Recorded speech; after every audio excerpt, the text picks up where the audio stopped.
ஞானத்தின் ஆழம், அர்த்தமுள்ள ஆன்மீகம்.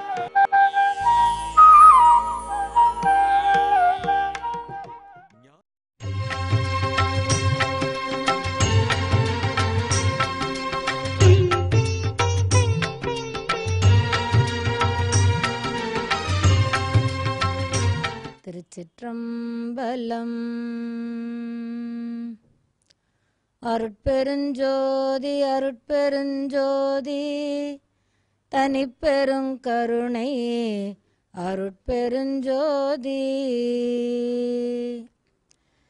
எல்லாம் செயல் கூடும் என்னானை அம்பலத்தே, எல்லாம் வல்லான் தன்னையே ஏத்து எல்லாம் செயல் கூடும் என்னானை அம்பலத்தே, எல்லாம் வல்லான் தன்னையே ஏத்து எல்லாம் செயல் கூடும்.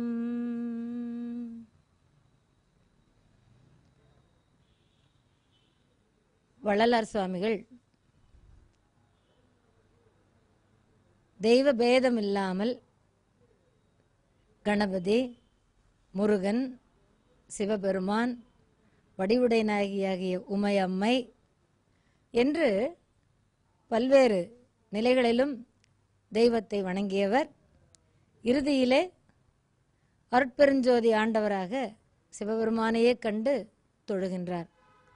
அப்படி அவர் பாடியதிலே கணபதியை பற்றி முதல் பாடலாக பாடியிருக்கின்றார்.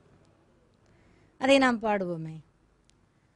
கல்லை நீரை கணபதி சரணம் சரணம், கஜமுக குணபதி சரணம் சரணம், தலைவ நின் இணையடி சரணம் சரணம், சரவண பவகுக சரணம் சரணம், சிலை மலை உடையவ சரணம் சரணம், சிவ சிவ சிவ சிவ சரணம் சரணம், ஊலை வரும் ஒரு பறை சரணம் சரணம், ஊமை சிவை அம்பிகை சரணம் சரணம், கலை நிறை கணபதி சரணம் சரணம், கஜமுக குணபதி சரணம் சரணம், தலைவனின் இணையடி சரணம் சரணம், சரவண பவகுக சரணம் சரணம், சில்லை மலை உடையவ சரணம் சரணம், சிவ சிவ சிவ சிவ சரணம் சரணம், உலை வரும் ஒரு பறை சரணம் சரணம், உமை சிவை அம்பிகை சரணம் சரணம், கலை நீரை கணபதி சரணம் சரணம். இந்த பாடலிலே கணபதியை கஜமுகன் என்று அழகாக அவருடைய திருவுருவத்திலே லயித்து பாடியிருக்கின்றார். அதே போல முருகப்பெருமானை பாடியிருக்கின்றார் சரவணபவனே சரணம் என்று. பிறகு சிவசிவ சிவ சரணம் என்றும், அதன் பிறகு உமை சிவை அம்பிகை என்று அம்மையினுடைய பெயர்களை 3 பெயர்களை விதந்து கூறி அவர் வாழ்த்தியுள்ளார். அதனாலே இத்தனை திருமேனிகளிலும் தெய்வத்தை கண்டு வணங்கியவர் நம்முடைய வள்ளல் பெருந்தகை சுவாமிகள். அதற்கு பிறகு அவருக்கு அன்பேதான் அன்பேதான் எல்லாவற்றுக்கும் மையமானது, எல்லாவற்றுக்கும் ஆதாரமானது, எல்லாவற்றையும் அள்ளி கொடுப்பது அன்பேதான் என்று சொல்லித்தான் அவர் அன்பே சிவம் என்ற ஒரு மந்திரத்தை நமக்கு சொல்லிக் கொடுத்திருக்கின்றார்கள். அந்த பாடலை நாம் பார்ப்போமே.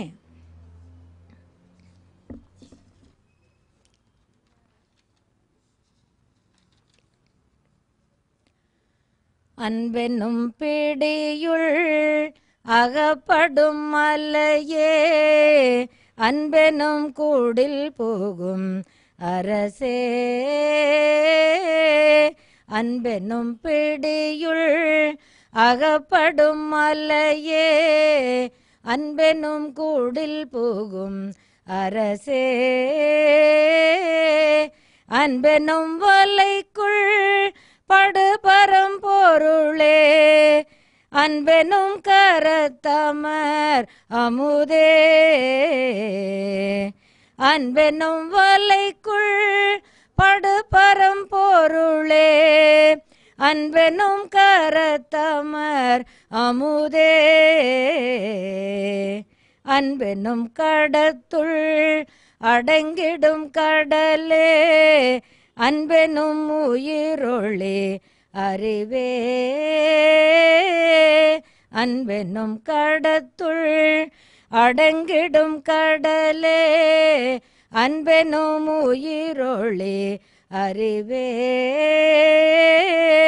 அன்பெனும் அணுவுள் அமைந்த பேரொளியே அன்புருவாம் பர சிவமே அன்பெனும் அணுவுள் அமைந்த பேரொளியே அன்புருவாம் பர சிவமே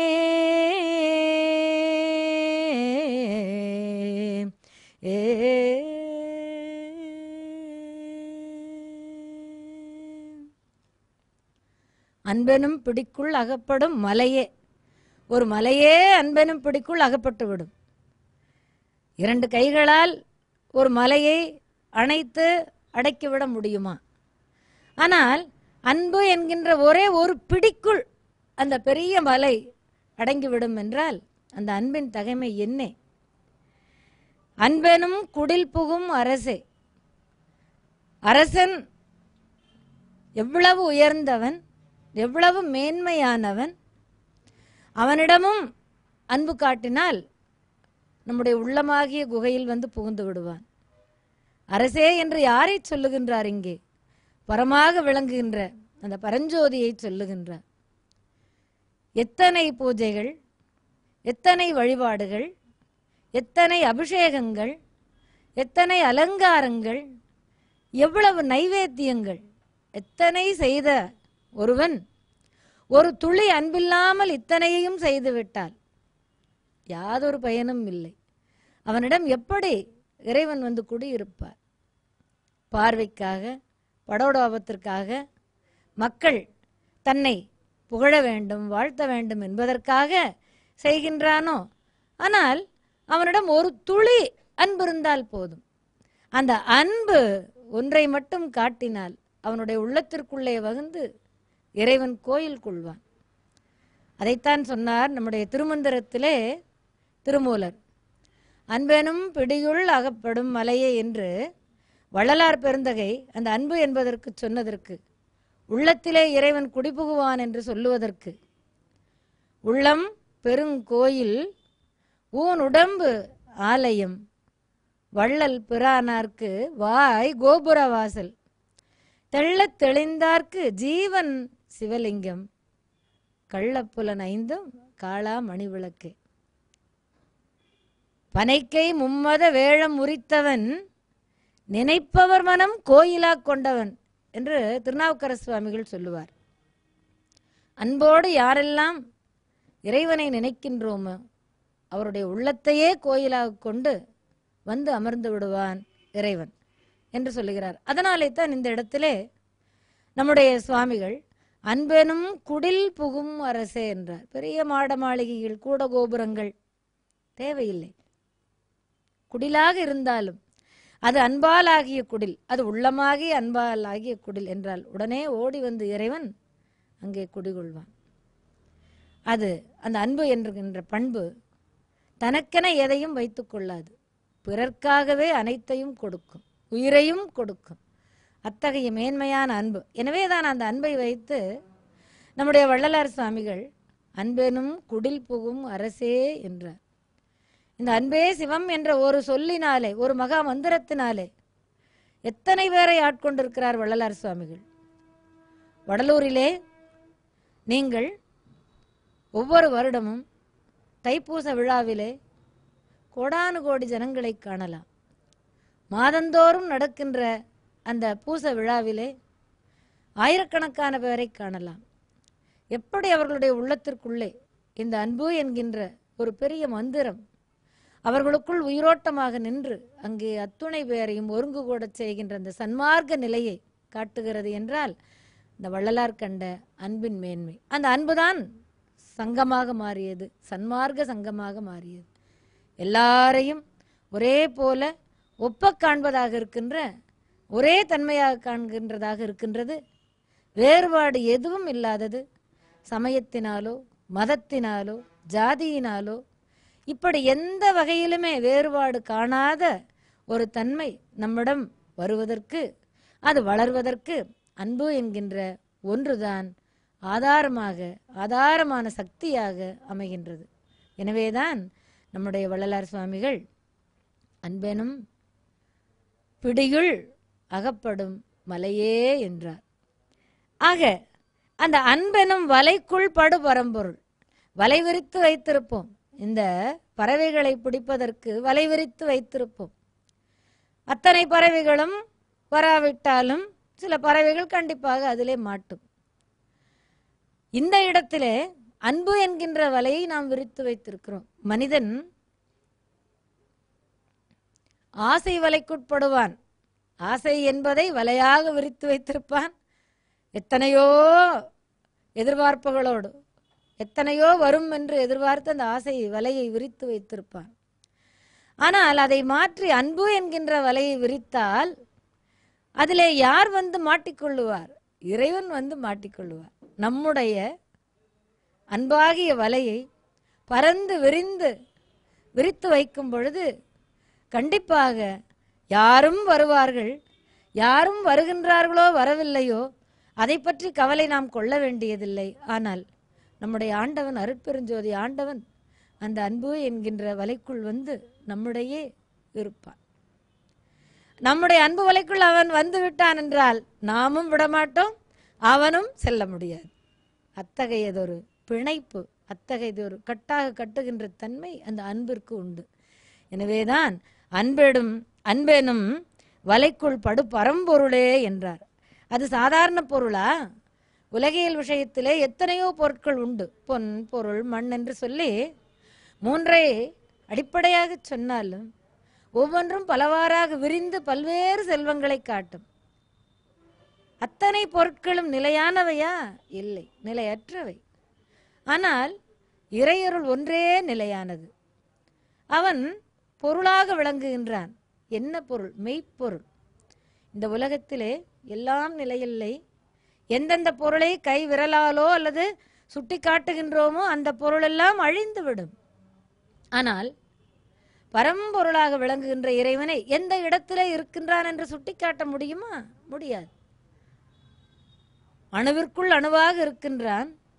இந்த உலகையும் கடந்திருக்கின்றான். இந்த உலகையும் கடந்திருக்கின்ற கடவுள் உலகத்தில் உள்ள அனைத்து பொருட்களிலும் கலந்துள்ளான். எனவே எந்த இடத்திலே இதுதான், இந்த பொருள்தான் இறைவன், இந்த இடத்திலேதான் இறைவன் இருக்கின்றான், இந்த வடிவத்தை தான் கொண்டிருக்கின்றான், இந்த வண்ணத்தை தான் கொண்டிருக்கின்றான் என்று யாரேனும் அல்லது யாராலும் சுட்டிக்காட்ட சொல்ல முடியுமா? முடியாது. ஏன்? தூணிற்குள்ளும் இருக்கின்றான், துரும்பிற்குள்ளும் இருக்கின்றான், எல்லா இடங்களிலும் நிறைந்திருக்கின்ற பரம்பொருள். அதனால்தான் அவன் பரம்பொருளாக இருக்கின்றவன். பரம்பொருளாக இருக்கின்றவன் பரத்தை காட்டுகின்றவன். வெட்ட வெளியிலே ஜோதிமயமாக ஒளிமயமாக திகழ்கின்றவன் நமக்குள்ளும் ஒளிமயமாக திகழ்கின்றான். அப்படி ஒளிமயமாக உலகெங்கும் பறந்து விரிந்து இருக்கின்ற பரம்பொருளை நம்முடைய ஒரு அன்பு என்கின்ற வலைக்குள்ளே கட்டுப்படுத்தி நமக்குள்ளே வைத்துக் கொள்ளலாம். அதற்கு ஆதாரமாக விளங்குவது அன்பு.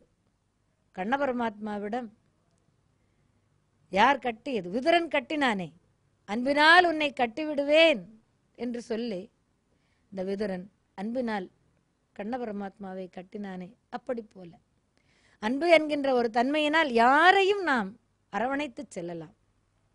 அதனால் அன்பெனும் கரத்தமர் அமுதே. எப்படி பாருங்கள், முதலிலே வலைக்குள் பட்டான், இப்பொழுது கரத்திலேயே இருக்கின்றான். என்ன அருமையான வாசகம் பாருங்கள். கண்ணிலே பார்த்தால் உள்ளங்கை நெல்லிக்கனி போல என்று சொல்லுவார்களே, அப்படி நம் கண் எதிர்ப்பட நம் கரத்திலே வந்து அமர்ந்து கொண்டு அவர் நமக்கு கண்ணுக்கு காட்சி தருவார். என்ன பொருள்? இறைவன் நம்முடைய கரத்திலே அமர்ந்திருக்கின்றான், அதை பார்க்கின்றோம் என்பது ஒரு மேலாட்டமான பொருளை தந்தாலும், வள்ளலார் சுவாமிகளுடைய ஆழ்ந்த பொருள் என்ன? யாரேனுக்கும் எதையேனும் கொடுத்து உதவுங்கள். அதிலே முதலிலே ஜீவகாருண்யம், அதிலே முதலாக இருப்பது பசியை போக்குவது. இந்த பசி வேதனையை சொல்லும் பொழுது வள்ளலார் சுவாமிகள் சொல்லுவார் உரைநடை பகுதியிலே, ஜனன வேதனை, மரண வேதனை, நரக வேதனை. பிறப்பு 10 மாதம் சுமந்து பெற்றெடுக்கின்ற அன்னை அந்த குழந்தையை பெற்றெடுக்கும் போது அவள் படுகின்ற வேதனை, அந்த வேதனையோடு அந்த குழந்தை வந்து வெளியிலே பிறக்கின்ற பொழுது அந்த வெளியிலே வந்து விழுந்த குழந்தையை கண்டபோது அந்த அன்னை ஆனந்திக்கின்றாளே, பட்ட துன்பமெல்லாம் அதிலே மறைந்துவிடும். அப்போ பிறப்பு என்பது பெரிய ஒரு வேதனை, இறப்பு என்பதும் பெரிய வேதனை. நோய்வாய்ப்படாமல் இறைவன் திருவருள் நம்மை எடுத்துக்கொண்டால் அது வேதனை இல்லாத ஒன்று. ஆசைவாய்ப்பட்டவன் அதை கூட இந்த உலகத்தை விட்டு செல்லுகின்றோமே, இத்தனையும் அனுபவிக்காமல் என்று நினைத்தால் அது அவனுக்கு வேதனை. நோய்வாய்ப்பட்டு கிடக்கின்ற பொழுது இப்பொழுது சாவாரா எப்பொழுது சாவார் என்று உறவினர்கள் எல்லாம் அருகிலே இருந்து கொண்டு அவரை பார்த்து கொண்டிருக்கின்ற பொழுது அந்த நோயை வாய்ப்பட்ட அந்த மனிதனுக்கு ஐயோ என்னடா இது என்று ஒரு மரண வேதனை வருகிறதே, சொல்ல முடியாது. அதே போல நரகத்திலே அழுந்துகின்ற வேதனையும் இருக்கின்றதே, திரைப்படங்களிலே கண்களால் பார்த்திருக்கின்றோம். நம்முடைய வள்ளலார் சுவாமிகள் மாதிரி எத்தனையோ ஞானிகள் சொல்லி இருக்கின்றார்கள், கேட்டிருக்கின்றோம். ஆனால் அந்த நரக வேதனை என்பது அனுபவிக்கின்ற போது தெரியும். அது எப்பொழுது? ஒவ்வொன்றும் நமக்கு மிகுந்த துன்பமாக வருகின்ற காலங்களிலே அதை அனுபவிக்கின்ற பொழுது என்னப்பா இது நரக வேதனையாக இருக்கின்றது என்று சொல்லுவோம். அப்ப நரகத்திலே படுகின்ற வேதனையாக பெரியோர்கள் சொன்னதை நாம் மனதுக்குள்ளே பதித்திருக்கின்றோம். அந்த வேதனையை இப்பொழுது நாம் உலக விஷயத்திலே படும் துன்பங்களின் போது அதை ஒப்பிட்டு நாம் நினைக்கின்றோம். ஆக இந்த 3 வேதனை உலகிலே மிகப்பெரிய வேதனை. ஐயா, இந்த 3 வேதனையும் விட மிகப்பெரிய வேதனை பசி வேதனை. இந்த பசி வேதனையை பற்றி சொல்லுவார் நம்முடைய வள்ளலார் சுவாமிகள். கிட்டத்தட்ட 2 பக்கம் அளவிலே அதை சொல்லுவார். அப்படி பசித்திருக்கின்றவர்களுக்கு, வருந்துகின்றவர்களுக்கு, இல்லை என்பவர்களுக்கு இல்லை இல்லாமல் நீ சொல்லிக் கொடு, உன் கரத்தினால் மற்றவருக்கு கொடு என்று சொல்லுகின்ற அந்த கொடையை நமக்கு நினைவுறுத்துவதற்காக நம்முடைய கரத்திலே நம்முடைய இறைவன் அமர்ந்திருக்கின்றார். அன்பெனும் கரத்தமர் அமுது என்றார். அமுது என்பது என்ன? கண்ணிலே பார்த்திருக்கின்றோமா? அது திரைப்படங்களிலே ஒரு குடத்தை காட்டுவார்கள். அந்த குடத்தை காட்டினால் அதிலே தண்ணி இருக்கும் என்பது நமக்கு தெரியும். அப்படியானால் அந்த குடத்தில் இருக்கின்ற அமுது திரவமாக இருக்கும் என்று. இன்னொன்று, குழந்தைகளுக்கு அமுதூட்டுவோம் என்று சொல்லுவோம். குழந்தைகளுக்கு, வருகின்ற விருந்தினர்களுக்கு அமுது படையுங்கள் என்று சொல்லுவோம். அந்த இடத்துல அமுது என்பது உணவு என்கின்ற பொருளை தருகின்றது. தேவர்கள் பார்க்கடலை கடைந்த பொழுது அந்த பார்க்கடலிலிருந்து எத்தனையோ வந்தன. ஆனால் அதிலிருந்து வந்தது அமுது. இறுதியிலே அந்த அமுதை எடுத்து இறைவன் தான் உண்ணாமல் மற்றவர்களுக்கு கொடுத்தார். அந்த இடத்துல அமுது என்கின்றது என்ன பொருளை கொடுக்கிறது? அந்த அமுது தெய்வத்தன்மை பொருந்தியது. அந்த அமுதத்தை உண்டவர்கள் சாக மாட்டார்கள். அந்த அமுதத்தை உண்டவர்களுக்கு நோய் வராது. அந்த அமுதத்தை உண்டவர்களுக்கு முதுமை வராது. அப்போ மூவா நோவா சாவா வாழ்வளிக்கக்கூடியது அமுது. அப்ப மூவாத சாவாத நோகாத வாழ்க்கையை கொடுக்கக்கூடியது அந்த அமுது என்றால் அதான் மரணமில்லா பெருவாழ்வு. என்றும் நமக்கு மரணமில்லாத பெருவாழ்வை கொடுக்கின்றது. எனவே அன்பெனும் கரத்தமர் அமுது. எத்தனையோ பேர் வள்ளலார் சுவாமிகள் சத்தியஞான தர்மசாலையிலே ஏற்றி வைத்த அந்த ஜோதி அடுப்புக்குள்ளே ஏற்றி வைத்த ஜோதி இன்று வரை அணையாமல் எரிந்து கொண்டே இருக்கின்றது. வள்ளலார் சுவாமிகள் இறைவனோடு கலந்து எத்தனை ஆண்டுகள் ஆயின, ஆனால் இன்றும் அவரை நாம் வழிபட்டு கொண்டிருக்கிறோம். அவருக்கு எங்கே மரணம் வந்தது? இந்த மரணமில்லா பெருவாழ்வைத்தான் இந்த அமுது படைப்பவர்களுக்கு இறைவன் கொடுப்பான், அல்லது படைப்பவர்கள் அந்த மரணமில்லா பெருவாழ்வை பெறுகின்றார்கள். ஆக ஜீவகாருண்யம் என்பதை யாரெல்லாம் உள்ளத்திலே உணர்ந்து செய்கின்றார்களோ அவர்களுக்கு என்றுமே மரணமில்லாத பெருவாழ்வு உண்டு என்பதைத்தான் நம்முடைய சுவாமிகள் இந்த பாடலிலே சொல்லியிருக்கின்றார்கள். அதே போல அன்பெனும் கடத்துள் அடங்கிடும் கடலே, ஒரு குடத்திற்குள்ளே ஒரு கடலே அடங்குகிறது என்றால் எப்பேற்பட்ட உயர்ந்த ஒரு பெரும் பரம்பொருள் நம்முடைய உள்ளமாகி ஒரு குடத்துக்குள்ளே அடங்கிவிட்டது என்றால் அது என்ன காரணம்? அன்பின் தன்மையினாலே. அதே போல அன்பெனும் உயிர் ஒளி அறிவே, அன்பு இருக்கிறதுனால தான் அந்த உயிரே விளங்கி தோன்றுகிறது. அது ஒளி பொருந்தியதாக இருக்கிறது, அது அறிவுடையதாக இருக்கிறது. இந்த அன்பு இறைவனுடைய திருமேனியாக சொல்லப்படுகிறது. அன்பே சிவம், சிவமே அன்பு. அன்பும் சிவமும் வேறென்று தெரியாதவர்கள் சொல்லுவார்கள், ஆனால் அன்பும் சிவமும் ஒன்றே என்று அறிவார்ந்தவர்கள் சொல்லுவார்கள். நம்முடைய திருமூலர் சுவாமிகள் இதை சொல்லுகிறார். அப்படி அணுவுக்குள் அணுவாக இருக்கின்ற பரம்பொருள், அவன் அணுவாகவும் இருக்கின்றான், பரம்பொருளாகவும் இருக்கின்றான். அந்த இறைவனே அன்பு வடிவத்திலே விளங்குகின்றான். இந்த அன்பு வடிவத்திலே நம்முடைய வள்ளலார் சுவாமிகளும் விளங்குவதால் தான் அவருடைய வாழ்க்கையே உலக உயிர்கள் நலம் பெற வேண்டும் என்ற பெரிய ஒரு தாத்பரியத்தை அவருடைய வாழ்க்கையே உணர்த்தியது. வாடிய பயிரை கண்டபோதெல்லாம் வாடுகின்ற தன்மை அவருக்கு மட்டும்தான் கிடைத்தது. அவர் மட்டும்தான் சொல்லியிருக்கிறார் என்றால் அந்த அன்பினுடைய ஆழத்தை அவர் எப்படி அனுபவித்திருக்கின்றார் பாருங்கள். எனவேதான் அவர் அன்பே சிவம் என்று சொல்லி சொன்னார். அன்பு உடையார் எல்லாம் பிறர்க்காகவே உடையவர்களாக இருப்பார்கள். அன்பிலார் எல்லாம் தமக்குரியர், அன்புடையார் என்பும் உரியர் பிறர்க்கு என்று அருமையான முறையிலே நம்முடைய வள்ளுவனார் பெருந்தகையார் சொல்லுவார்கள். அந்த வாழ்க்கையை மேற்கொண்டு கொலை புலை தவிர்த்து பசிக்கு உணவிடுகின்ற ஜீவகாருண்ய ஒழுக்கத்தை மேற்கொண்டு வாழ்ந்தவர் நம்முடைய வள்ளலார் சுவாமிகள். பெனும் பிடியுள் அகப்படும் மலையே அன்பெனும் கூடில் புகும் அரசே, அன்பெனும் வலைக்குள் படு பரம்பொருளே, அன்பெனும் கரத்தமர் அமுதே, அன்பெனும் கடத்துள் அடங்கிடும் கடலே, அன்பெனும் உயிரொளி அறிவே, அன்பெனும் கடத்துள் அடங்கிடும் மலையே, அன்பெனும் உயிரொளி அறிவே,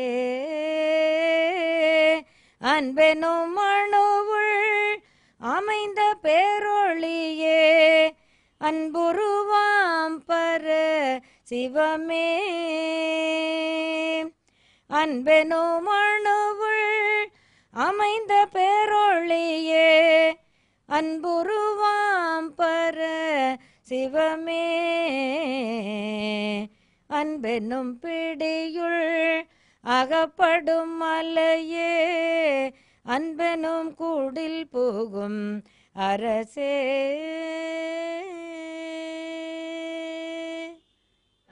எல்லாம் செயல் கூடும் என்னானை அம்பலத்தே, எல்லாம் வல்லான் தன்னையே ஏத்து, எல்லாம் செயல் கூடும் என்னானை.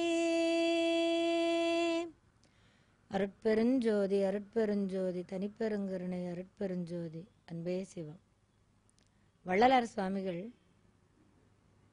5 மாத குழந்தையாக இருக்கின்ற பொழுதே தன் பெற்றோரோடும் தன் சகோதர சகோதரிகளோடும் சிதம்பரம் சென்றிருந்த பொழுது அங்கே இறைவனுடைய தரிசனத்தை பெற்றார்.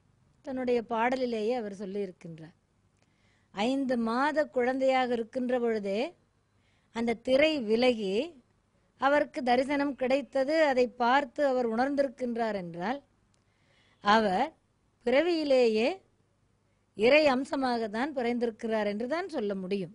ஏனென்றால் இறைவனால் வருவிக்க உற்றேன் என்று அவரே சொல்லுகின்றார். அதை பார்க்கும் பொழுது ஒரு ஒப்பு சொல்ல தோன்றுகிறது. நம்முடைய சிவபெருமானே நம்முடைய சுந்தரமூர்த்தி நாயனாரை நீ பூவுலகில் சென்று வாழ்ந்து பிறகு என்னிடம் வா என்று சொல்லி அவரை அனுப்புகிறார். அந்த நினைவுதான் படிக்கின்ற பொழுது வந்தது. அப்படி இறைவனால் வருவிக்க உற்றேன் என்று அவரே சொல்லுகிறார். அப்படி இறைவனால் நமக்கு கொடுக்கப்பட்ட பெரும் பொக்கிஷம் நம்முடைய வள்ளலார் சுவாமிகள். இறைவன் மேல் மாறா காதல் கொண்டவர். ஒரு மனித பிறப்பு எடுத்திருக்கின்ற ஒருவன் அப்படி சொல்லலாம். அவனுடைய உள்ளத்திலே எப்பொழுதும் இறைவனுடைய நாமம் உள்ளத்திலும் உயிரிலும் கலந்து ஓடிக்கொண்டே இருக்க வேண்டும். அந்த இறைவன் நாமத்தை தழும்பேற சொல்லிக்கொண்டே இருக்க வேண்டும் என்பார். அப்படி நமச்சிவாய மந்திரம் அவருக்கு மிக பிடித்த மந்திரம். நமச்சிவாய மந்திரம் பற்றிய ஒரு பதிகமே பாடியிருக்கின்றார். சிவநாம சங்கீர்த்தன லகரி என்ற ஒரு பதிகமே பாடியிருக்கின்றார். அதிலே 1-2 பாடல்களை நாம் பார்ப்போம். பெற்ற தாய் தன்னை மகமறந்தாலும், பெற்ற தாய் தன்னை மகமறந்தாலும், பிள்ளையை பெறும் தாய் மறந்தாலும், பெற்ற தாய் தன்னை மகமறந்தாலும், பிள்ளையை பெறும் தாய் மறந்தாலும், உற்ற தேகத்தை உயிர் மறந்தாலும், உற்ற தேகத்தை உயிர் மறந்தாலும், உயிரை மேவிய உடல் மறந்தாலும், உற்ற தேகத்தை உயிர் மறந்தாலும், உயிரை மேவிய உடல் மறந்தாலும், கற்ற நெஞ்சகம் கலை மறந்தாலும், கண்கள் நின்று இமைப்பது மறந்தாலும், கற்ற நெஞ்சகம் கலை மறந்தாலும், கண்கள் நின்று இமைப்பது மறந்தாலும், நத்தவர் உள்ளிருந்தோங்கும் நமச்சிவாயத்தை நான் மறவேனே. நத்தவர் உள்ளிருந்தோங்கும் நமச்சிவாயத்தை நான் மறவேனே. நமச்சிவாயத்தை நான் மறவேனே.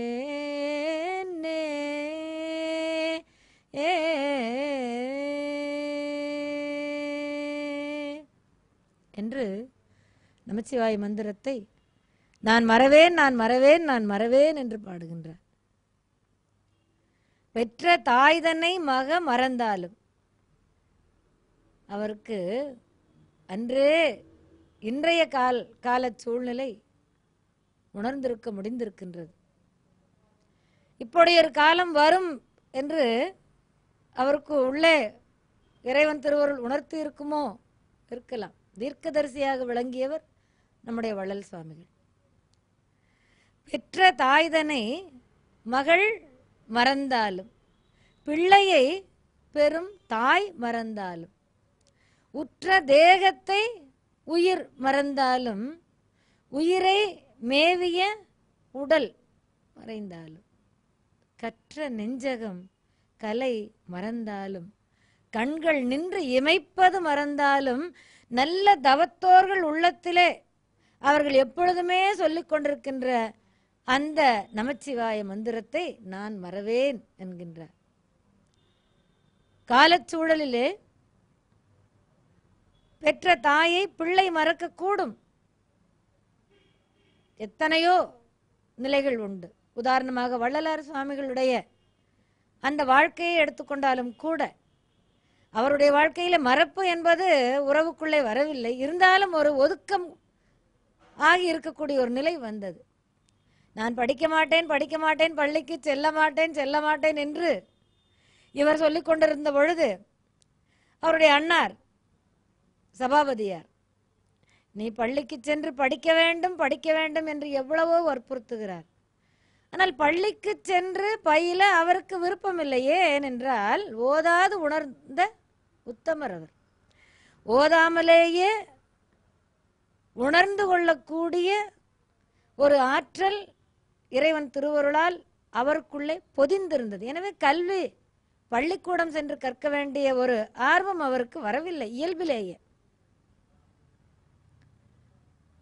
சென்னையிலே கந்தகோட்டத்திலே நின்று பாடுகின்றார். எதை கண்டு படித்து அவர் பாடினார்?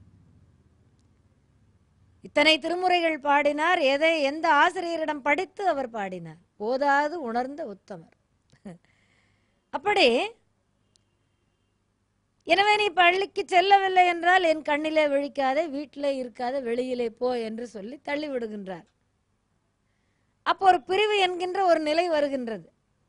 என்றால் சபாபதியாருக்கு தன்னுடைய தம்பியை பற்றிய நினைவு நாள்தோறும் நேரந்தோறும் இல்லை என்று பொருளாகி விடுமா? எப்போதும் அவர் நினைவுதான். ஆனாலும் கூட கொஞ்சம் பிரிந்திருக்கின்ற ஒரு காலச்சூழல் அங்கே ஏற்படுகின்ற வகையிலே அவருடைய வாழ்க்கையிலே அமைந்து விடுகின்றது. இப்படி ஏதோ ஒரு காரணம், இன்றியமையாத காரணம், அதன் வாயிலாக பெற்ற தாயை மகள் மறக்கக்கூடும், மகன் மறக்கக்கூடும். அதே போல இந்த மாதிரியான ஒரு சூழ்நிலையிலே எனக்கு எதை தந்தாய் நீ, என்ன தந்தாய் நீ, ஏன் பெற்றெடுத்தாய் என்று தன்னுடைய வாழ்க்கையிலே அனுபவ சூழல்களை வைத்து தாயை வெறுத்து சொல்லுகின்ற பிள்ளைகளையும் இன்றும் கண்கூடாக நாம் பார்க்கின்றோம். அப்படி தாயை மகள் மறந்தாலும் அல்லது மகளை தாய் மறந்தாலும் ஒரு தாயானவள் பெற்ற குழந்தை எப்போதும் மறக்க மாட்டாள். அவளே மறக்கக்கூடிய சூழ்நிலைக்கு அவளை வெறுக்கக்கூடிய சூழ்நிலைக்கு அவள் தள்ளப்படுகின்றாள் என்றால் அவளுடைய மனத்திலே ஆழமாக அந்த சூழ்நிலை பதிந்திருக்கும். இது நடக்கவே நடக்காது. அப்படி ஒரு வேளை நடந்தால், அப்படி ஒரு வேளை காலச்சூழல் அமையும். அப்படி அமைந்தாலும் நான் நமச்சிவாயத்தை மறக்கவே மாட்டேன். சரி, இந்த உடம்பு எப்பொழுது பிறப்பு என்கின்ற நிலைக்கு வந்ததோ அப்பொழுது இறப்பு என்கின்ற நிலை உண்டு. எப்பொழுது நோய்க்கென்று ஒரு மருந்து தயாரிக்கப்படுகிறதோ, தயாரிக்கப்படுகின்ற பொழுதே அது இப்பொழுது தயாரிக்கப்பட்டது என்ற அந்த நாளையும் குறிக்கப்பட்டிருக்கும். அதே போல இதுவரைதான் இதனுடைய வீரியம் காக்கப்பட்டிருக்கும் என்ற முடிவு தேதியும் அதிலே குறிப்பிட்டிருக்கும். அப்ப பிறப்பு என்றிருந்தால் இறப்பு என்ற ஒன்று உண்டு. எனவே இந்த தேகத்தை உயிர் மறந்து விட்டால் என்றால் என்ன பொருள்? பிரிந்து விட்டால், இந்த தேகத்தை விட்டு உயிர் பிரிந்து விட்டாலோ அல்லது அந்த உயிர் உடம்பிலே இருக்கின்றது என்ற ஒரு உணர்வே இல்லாமல் உடல் அந்த உயிரை மறந்து விட்டாலோ, வித்தியாசம் நிறைய உண்டு. உயிர் இந்த உடம்பிலே ஓடிக்கொண்டுதான் இருக்கின்றது. ஆனால் அந்த உயிரை பற்றிய சிந்தனையே இல்லை. இறை சிந்தனையிலே தான் வள்ளலார் சுவாமிகள் இருந்திருக்கின்றார் இல்லையா? அப்படி இந்த உயிரோட்டமே இருக்கின்றது என்பது தெரியாத ஒரு இறை உணர்விலே அவர் இருக்கின்றார். இது ஒரு நிலை. ஆனால் கோமா ஸ்டேஜில் இருக்கின்றதும் அப்படித்தானே. உயிர் என்பது உடலிலே ஓடிக்கொண்டே இருக்கும். ஆனால் அந்த உடம்பிற்கு அது தெரியாது. இப்படி உயர்ந்த நிலை, கடைசியில நோயுற்ற நிலை என்ற இரண்டையும் வைத்துக்கொண்டு பார்க்கின்ற வகையிலே இந்த உயிரும் உடலும் ஒன்றை ஒன்று மறந்திருக்கக்கூடிய தன்மை வரும்.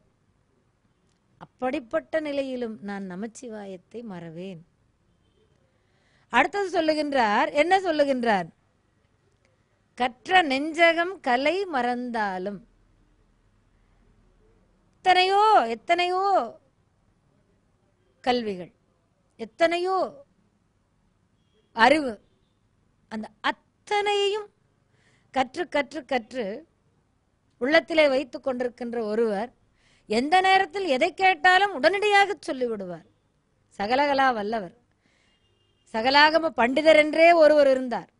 நம்முடைய சித்தாந்த ஆசிரியர்கள் 4 அவரும் ஒருவர்.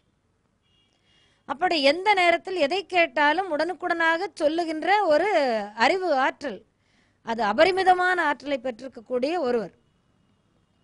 அப்படி அவர் அந்த கற்ற கலைகளையும் ஒரு நேரத்தில் மறந்து விடுகின்ற ஒரு வாய்ப்பு, சூழ்நிலை ஏற்பட்டு விடுகிறது. அப்படி மறந்தாலும் நமச்சிவாய மந்திரத்தை நெஞ்சம் மறவாது. கண்கள் நின்று இமைப்பது மறந்தாலும் இறைவனுடைய திருக்காட்சியை கண்டுகொண்டே இருக்கிறோம். அவனுடைய திருக்காட்சியை கண்டுகொண்டே இருக்கின்ற நேரத்திலே அந்த கண்ணை இப்படி எப்படி திருப்ப முடியாது, இமைக்க கூட முடியாது. அந்த அளவிலே இறைவனுடைய அழகிலே, இறைவனுடைய அருள் உணர்விலே கலந்து போயிருக்கின்ற பொழுது கண்கள் இமைப்பதற்கும் மறந்துவிடும். நம்முடைய வள்ளலார் சுவாமிகள் அழகாக சொல்லுவார், முருகனுடைய காட்சியை கண்ணாடியிலே கண்டார். அப்போது எப்படி இருந்ததாம்? சீர்கொண்ட தெய்வ வதனங்களாரும் திகழ் கடப்பன் தார் கொண்ட பன்னிரு தோள்களும் தாமரை தாள்களும் ஓர் கூர்கொண்ட வேலும் மயிலும் நற்கோழி கொடியும் அருள்கார் கொண்ட வன்மை தனி காச்சலமும் என் கண்ணுற்றதே என்பார். அந்த பார்த்த கண்ணை ஈர்கிலா கள்வனேன் என்று கண்ணப்பர் சொல்லுவார். வைத்த கண்ணை வாங்காமல் பார்த்து கொண்டிருக்கிறார் வாருங்கள் என்று சொல்லுவதை நாம் கேள்விப்பட்டிருக்கிறோம். அப்ப கண்கள் ஒரு காட்சியை கண்ட பொழுது இமைப்பதை கூட மறந்துவிட்டு அப்படியே பார்த்து கொண்டிருக்கிறது. இந்த சீர்கொண்ட வதனங்கள் தெய்வ வதனங்கள், 6 திருமுகத்தோடு காட்சி. அதே போல திகழ் கடப்பந்தார் கொண்ட அந்த 12 தோள்கள். முருகனுக்கு பிடித்தது கடப்ப மலர். அந்த கடப்ப மலர்களால் ஆகிய மாலையை அவன் மார்பிலே அணிந்திருக்கின்ற அழகு வள்ளலார் காண்கின்றார். கண்களை எடுக்க முடியவில்லை. அப்படி அவர் கண்டுகொண்டே இருக்கின்றார். அவருடைய தாமரை தாள்கள் தாமரை போன்று அலர்ந்து விரிந்த சிவந்த அருளே வடிவமான குளிர்ந்த திருவடிகள் முருகனுடைய திருவடிகள். எப்படியெல்லாம் பார்த்திருக்கின்றார் வாருங்கள். தாமரை தாள்களும் அந்த தாமரையை நாடி அதிலே பிளிற்றுகின்ற வழிகின்ற தேனை நாடி வண்டுகள் வந்து மொய்க்கும். அந்த வண்டுகள் வந்து தாமரை மலரிலே இருக்கின்ற தேனை அருந்தி வயிறார உண்டு அந்த தாமரை மலரிலே வழிகின்ற தேனை உண்ணுவதற்காக வண்டுகள் வந்து மொய்த்திருக்கும். இந்த தேனை உண்டுவிட்டு அந்த உண்ட மயக்கம் தொண்டனுக்கும் உண்டல்லவா, அந்த மலரிலேயே வண்டுகள் மயங்கி விழுந்துவிடும். அப்படி போல இறைவன் திருவடியாகிய தாமரை மலரிலே அருள் தேன் வழிந்து கொண்டிருக்கின்றது. அந்த அருளை பருகுவதற்காக உயிர்களாகிய நாமெல்லாம் அவன் திருவடியை நாடி சென்று அவன் அருள் தேனை பருகி அவன் திருவடியிலேயே இருந்து கொண்டிருக்கின்றோம். அதைத்தான் அந்த தாமரை மலர் மறைமுகமாக உணர்த்தும். வண்டுக்கு 6 கால் உண்டு. மனிதனையும் அருகால் வண்டு என்று சொல்லுகின்ற மரபு உண்டு. அவனுக்கு என்ன 6 கால்? மூலாதாரம், சுவாதிஷ்டானம், மணிப்பூரகம், அநாகதம், விசுத்தி, ஆக்ஞை என்று 6 கால் என்று சொல்லி மனிதனை அருகால் வண்டாக சொல்லுகின்ற மரபும் உண்டு. அப்படி போல அந்த திருவடி தாமரையை கண்டவுடனே வள்ளலாருக்கு அதிலேயே தன் கண்களை பதித்திருக்கின்றார். நெஞ்சையும் பதித்து விட்டார். கண்களை எடுக்க முடியவில்லை, இமைக்க முடியவில்லை. அப்படி தாமரை தாள்களும் ஓர் கூர்கொண்ட வேலும். உடனே கைக்கு வருகின்றார், கைத்தாமரைக்கு வருகின்றார். அந்த கையிலே வேல், கூர்கொண்ட வேல், கூர்த்த அறிவு. இந்த கூர்மையான பகுதி கூர்த்த அறிவு. அதற்கு கீழே இருக்கின்ற அகன்ற பகுதி அகன்ற அறிவு, அதன் அடிப்புறத்திலே ஆழமாக வருகின்ற பகுதி ஆழமான அறிவு. அப்போ ஆழமான அறிவு, அகன்ற அறிவு, கூர்த்தறிவு. நுண் மான் நுழை புலம் இல்லான் எழில் நலம் மண்மான் புனைபாவையற்று என்று நம்முடைய வள்ளுவர் பெருந்தகை அழகாக சொல்லுவார். அந்த அற்புதத்தை, ஞானத்தை வடிவாக கொண்ட அந்த வேலுக்கு அவர் கண்கள் அப்படியே செல்லுகின்றது இமைக்காமல். கூர்கொண்ட வேலும் அவன் எதிலே அமர்ந்திருக்கின்றான்? ஆடுகின்ற மயிலிலே அமர்ந்திருக்கின்றான். அவனை தாங்கி கொண்டிருக்கிறது மயில்.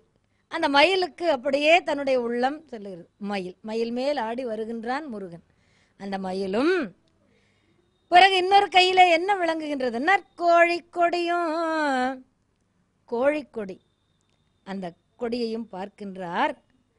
அது எதை உணர்த்துகின்றது? இப்படிப்பட்ட அருளே உருவாக அருள்கார் கொண்ட வன்மை தனி காற்றலமும், தணிகை மலை திருத்தணிகையிலே எழுந்தருளி இருக்கின்ற பெருமான். அதனால் அவருக்கு தணிகாசலன் என்று ஒரு பெயர். அச்சலம் மலை திருச்செந்தூரிலே சூரபத்மனை வதம் செய்து அந்த உஷ்ணத்தை எல்லாம் தணிகை மலையிலே வந்திருந்து தணித்துக் கொள்ளுகின்றார். அதனால் அதற்கு தணிகை மலை என்று பெயராயிற்று என்பார்கள் பெரியோர்கள். அந்த சூரபத்மனை முருகப்பெருமான் அழித்தாரா? எப்படி அழித்தார்? அந்த சூரபத்மன் மாமரமாகி கடலுக்குள்ளே நிற்கின்ற பொழுது தன் கை வேல், ஞானம்தானே வேல், அந்த வேலை அனுப்புகின்றார். வேல் சென்று மரத்தை இரு கூறாக பிளந்து விடுகின்றது. பிளந்த பின்னால் கீழே விழுகின்ற அந்த மரம் ஒரு கூறு மயிலாகவும் ஒரு கூறு சேவலாகவும் மாறி படபடத்து கொண்டு வருகின்றது. அந்த சூரபத்மனுக்கு இருந்த அந்த ஆணவத்தோடு முருகன் கருணை கொண்டு பார்க்கின்றார். அது அப்படியே அடங்கி தன்மையோடு அமைதியாக நடந்து வருகின்றது. மயிலை வாகனமாக வைத்து கொண்டார், சேவலை கொடியாக வைத்து கொண்டார் முருகப்பெருமான். முருகப்பெருமானை யாரெல்லாம் வணங்குகின்றோமோ அவரெல்லாம் அந்த மயிலையும் சேவலையும் வணங்கி கொண்டிருக்கின்றோம். அதனால்தான் ஆறிரு தடந்தோள் வாழ்க, அருமுகம் வாழ்க, வெற்பை கூறுசை தனிவேல் வாழ்க, குக்குடம் வாழ்க, செவ்வேல் ஏறிய மங்கை வாழ்க, பிறகு யானைதன் நனங்கு வாழ்க, மாரிலா வள்ளி வாழ்க, வாழ்க சீர் அடியாரெல்லாம். அப்போ எல்லோராலும் வணங்கப்படுகின்ற அளவிற்கு அந்த சூரபத்மன் அருள் பெற்றிருந்தான். அதனால்தான் அருள் கார் கொண்ட வன்மை வலிமை மிக்க தணிகாச்சலமும் என் கண்ணுற்றதே என்பார் வள்ளலார் சுவாமிகள். அப்போ முருகப்பெருமானை கண்ட அந்த காட்சி உள்ளத்துக்குள்ளே பதிந்து விட்டது. இமைத்தால் அந்த காட்சி மறைந்து விடுமோ என்று இமைக்காமலேயே அந்த காட்சி அழகை அப்படியே பருகி கொண்டிருக்கிறார். அதனால அந்த இமையாதது எது? கண்கள் நின்று இமைப்பதை மறந்து விட்டது. இது உயர்ந்த நிலை. மற்றபடி உலக விஷயத்தில் இந்த உயர்ந்த நிலையை சொல்லும் பொழுது கீழே நம்முடைய வாழ்க்கை நிலைக்கு வர வேண்டியதில்லை. இருந்தாலும் உலக விஷயத்திலே நாம் எப்படி இருக்கின்றோம் என்பதை சொல்ல வேண்டும். நமக்கு தேவையான பொருள், நாம் ஆர்வமடைந்த பொருள், நாம் மிகவும் ஆசைப்பட்ட பொருள் நமக்கு கிடைத்து விட்டதென்றால் ஆ என்று வாயையும் பிளந்து கண்களையும் இமைக்காமல் அப்படியே பார்த்து கொண்டிருப்போம். இப்படி இரண்டு நிலையிலுமே நாம் இமைக்க மறந்து விடுகின்றோம். ஆனால் இந்த இடத்துல உயர்ந்த நிலையை நாம் எடுத்துக்கொள்ள வேண்டும். அப்படி இமைப்பதை கண்கள் மறந்து விட்டாலும் இறைவா நமச்சிவாய மந்திரத்தை நான் மறவேன். நமச்சிவாய என்ற மந்திர வடிவமாகவே இருக்கின்றவன் இறைவன். எனவே நமச்சிவாயமாக விளங்குகின்ற இறைவா உன்னை நான் மறவேன், நமச்சிவாய மந்திரம் உன்னை நான் மறவேன். இந்த மந்திரத்தை எப்படி அவர் பார்க்கின்றார்? நல் தவத்தவர் உள்ளிருந்து ஓங்கும் நமச்சிவாய மந்திரம் என்பார். நல்ல என்ற சொல்லுக்கு இணையான சொல் வேற எந்த சொல்லையும் சொல்ல முடியாது. எதையும் சொல்லி அந்த நல்ல என்பதை விளக்க முடியாது. நல்ல என்றால் நல்லதான், முருகன் என்றால் அழகுதான், வேறொன்றும் இல்லை. அப்படி நல்ல என்றால் நல்லதான், அழகு என்றால் முருகன் தான், முருகன் என்றால் முருகன் தான். அப்படி போல அழகு என்றால் அழகுதான், அதுபோல நல்ல என்றால் நல்லதான். நல்ல எந்த ஒன்றையும் நல்லதை குறிப்பதற்கு அந்த நல்லங்கிற சொல்லத்தான் பயன்படுத்துவோம். அதற்கு விளக்கம் கூறி அந்த நல்ல என்பதை விளக்குவதற்கு வேறு சொல் இல்லை. அப்படி உயர்ந்த ஒரு சொல் நல்ல.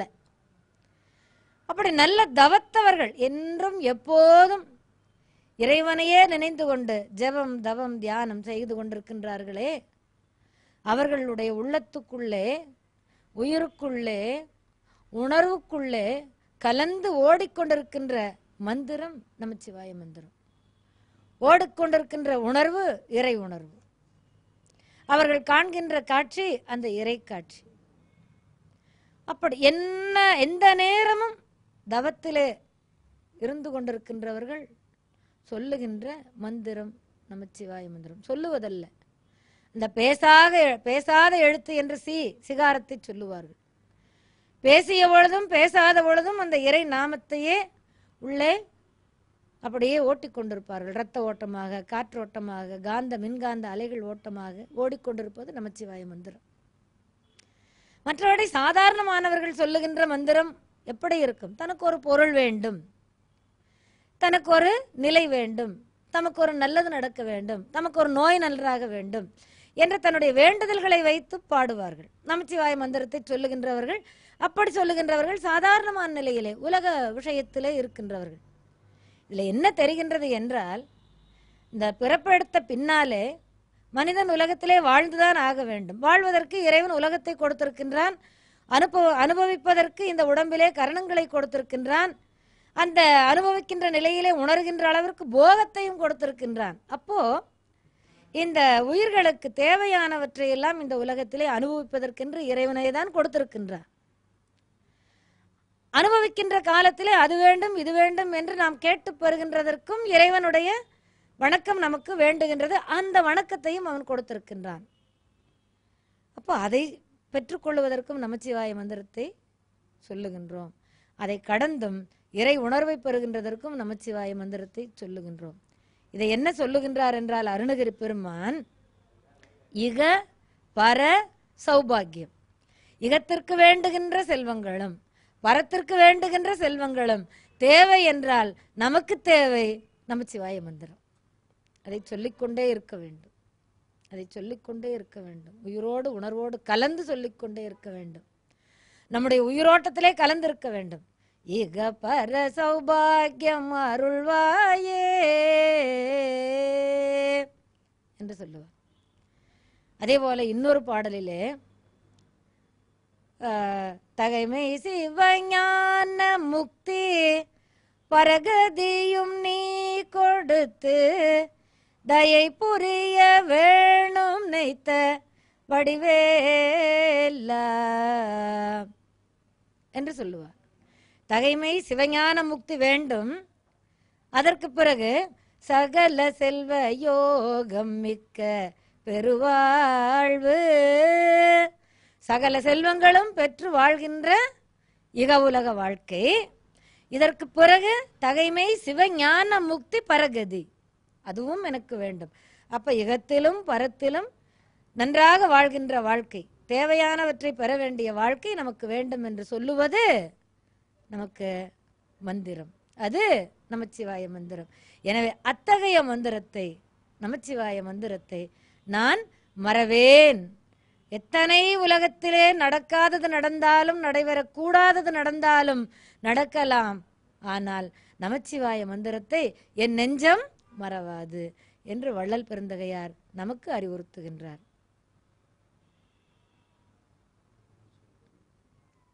நாமும் அவர் எப்படி நமச்சிவாய மந்திரத்தை மறவாமல் சொல்லி உய்ந்தாரோ அதுபோல நாமும் நமச்சிவாய மந்திரத்தை சொல்லி உய்ய வேண்டும். நமச்சிவாய மந்திரத்தை சொல்லி நால்வரும் பாடியிருக்கின்றார்கள். ஞானசம்பந்த பெருமான், நாவுக்கரசர் பெருமான், சுந்தரமூர்த்தி சுவாமிகள், மாணிக்கவாச சுவாமிகள் எல்லோருமே நமச்சிவாய மந்திரத்தினுடைய ஆழத்தை உணர்ந்து பாடியிருக்கின்றார்கள். அவர் வழியிலே அவர்களை நால்வரையும் நம்முடைய வள்ளலார் சுவாமிகளும் பாடியிருக்கின்றார். அப்படி நமச்சிவாய மந்திரத்தை நான் மறவேன் நான் மறவேன் என்று பாடியிருக்கின்றார். நாமும் மறவாமல் இறைவனுடைய நாமத்தை சொல்லி வழிபட்டு உய்வை பெறுவோம். அன்பே சிவம். அருட்பெருஞ்சோதி அருட்பெருஞ்சோதி தனி பெருங்கருணை அருட்பெருஞ்சோதி அருட்பெருஞ்சோதி அருட்பெருஞ்சோதி தனி பெரும் கருணை அருட்பெருஞ்சோதி. எல்லாம் செயல் கூடும் என்னானை அம்பலத்தே, எல்லாம் வல்லான் தன்னையே ஏத்து எல்லாம் செயல் கூடும் என்னானை அம்பலத்தே, எல்லாம் வல்லான் தன்னையே ஏத்து எல்லாம் செயல் கூடும். நம்முடைய வள்ளல் பெருமான் சுவாமிகள் அருமையான முறையிலே திருநீற்று மான்மியம் என்ற ஒரு பதிகத்தை சொல்லியிருக்கின்றார். 2-3 பதிகங்களிலே திருநீற்றை அணிந்து கொள்வதை பற்றி அழகாக சொல்லியிருக்கின்றார். திருநீறு அணிந்து கொள்ளும் பொழுது ஒரு தெய்வத்தன்மை நமக்குள்ளே உண்டாகிறது, நோய் நீக்குகின்றது. நீரில்லா நெற்றி பால் என்று ஔவையார் சொன்னதை நம்முடைய சுவாமிகள் அப்படியே எடுத்துக்கொண்டிருக்கிறார். எல்லாருமே எடுத்துக்கொள்ளுகிறோம். இருந்தாலும் அந்த திருநீற்றினுடைய மகத்துவத்தை அவர் உணர்ந்திருந்த காரணத்தினால் அவர் என்ன சொல்லுகிறார் என்றால், திருநீர் இல்லாத நெற்றியை காண்பதே பாவம், திருநீறு பூசாதவர்களை நீ காணாதே என்று சொல்லுகின்றார். அதை சொல்லும்போது நாம் நம்மை வெளிப்படுத்திக் கொள்ளுகிறோம். ஒன்று, எங்கே இருக்கின்றோம்? இறை வழிபாட்டிலே இருக்கின்றோம். சாதாரணமான மனிதர்கள், இறை வழிபாட்டு கடைப்பிடிக்கும் மனிதர்கள், அவர்கள் அடியார்கள் என்று பெயர் வருகின்றார்கள், பிறகு கணங்கள் என்று பெயர் வருகின்றார்கள். அப்ப சாதாரண மக்களிலிருந்து இறைவனை வழிபடுகின்ற மக்களை வேறுபடுத்தி காட்டுகிறது முதலிலே. அவர்களை பார்த்தவுடனே, நெற்றியிலே முழுமையாக நீர் பூசிய அன்பர்களை பார்த்தவுடனே, ஓ, இவர் இறைவனை வணங்கி வருகிறார் போலும் என்று நம்மை அறியாமல் அவரை கையெடுத்து வணங்குகின்ற ஒரு நிலை நமக்கு வந்துவிடும். தன்னை அறியாமல் நாம் கையெடுத்து வணங்குவோம். அப்படிப்பட்ட ஒரு தெய்வீகத்தை அது கொடுக்கின்றது. இன்று வரையிலும் கூட பெரியவர்கள் ஏதேனும் தலைவலிக்கின்றது, காய்ச்சல் கண்டிருக்கிறது என்று சொல்லி சென்றால், அந்த பெரியவர்களிடம் நாம் சென்று சொன்னோமானால் அவர்கள் திருநீற்றை எடுத்து இறைவன் நாமத்தை உச்சரித்து நோய் போக வேண்டும் என்று இறைவனை வேண்டிக் கொண்டு அந்த திருநீற்றை இடுவார்கள். அந்த குழந்தைக்கு அது நன்றாகி விடுகின்றது. இன்றும் நாம் கண்டு வருகிறோம். அப்ப நோயை தீர்ப்பது திருநீர். நோய் 2 வகை நோய். என்ன? உடலுக்கு வருகின்றது ஒன்று, உயிருக்கு வருகின்றது ஒன்று. உடலுக்கு வருகின்ற நோய் தலைவலி, காமாலை, சோகை, சுரம், இருமல், ரோகம். 3 பாடல்களிலே அருணகிரி பெருமான் நோய்களை பற்றி சொல்லுகின்றார். இன்று பெயர் தெரியாமல் விழித்துக் கொண்டிருக்கிற நோய்கள் ஏராளமாக வந்துவிட்டன. அன்றே அத்தனை நோய்களையும் அருணகிரி பெருமான் தன்னுடைய பாடல்களிலே, திருப்புகழிலே சொல்லி இருக்கின்றார். எப்படிப்பட்ட நோய் என்றாலும் கூட சிவாய நம என்று இறைவனுடைய நாமத்தை சொல்லி அந்த திருநீற்றை மேனியிலே அணிந்து கொள்ளுகின்ற பொழுது நோய் நீங்கி விடுகிறது. சிவாய நம என்று இடு நீரே என்பார் நம்முடைய வள்ளல் சாமிகள். அருணகிரி பெருமான் சொல்லுவார், ஆறுமுகம் ஆறுமுகம் ஆறுமுகம் ஆறுமுகம் ஆறுமுகம் ஆறுமுகம் என்று பூதி ஆகமணி மாதவர்கள் பாதமலர் சூடும் அடியார்கள் பதமே துணை அப்படிம்பார்.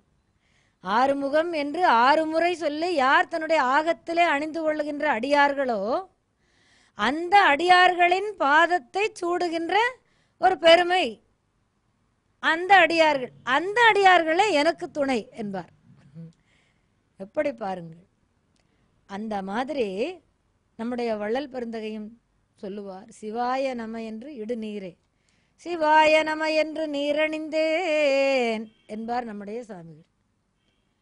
அப்படி இறைவனுடைய நாமத்தை சொல்லி இந்த திருநீற்றை எடுத்து அணிந்து கொள்ளும் பொழுது நமக்கு அவ்வளவு பெரிய மேன்மை கிடைக்கின்றது. திருநீற்றுக்கே பஞ்சாட்சரம் என்று ஒரு பெயர், திருநீற்றுக்கே பஞ்சாட்சரம் என்று பெயர். வாரியார் சாமிகள் மிக ரொம்ப அழகாக சொல்லுவார், அதை எல்லா கூட்டங்களிலும் சொல்லுவார். பஞ்சாட்சரம் என்பது என்ன? இப்ப நம்ம பார்த்தோமே, நமச்சிவாய மந்திரம் தான். அப்ப நமச்சிவாய மந்திரம் யார்? இறைவனுடைய திருமேனியே நமச்சிவாய மந்திரம். அப்ப இறைவனையே எடுத்து உணர்ந்து நாம் நம்முடைய உடம்பிலே பூசிக்கொள்ளுகிறோம். அப்ப இறைவனே நமக்குள்ளே வந்திருந்து விட்டால் நமக்கு என்ன நோய்? ஒரு நோயும் இல்லை.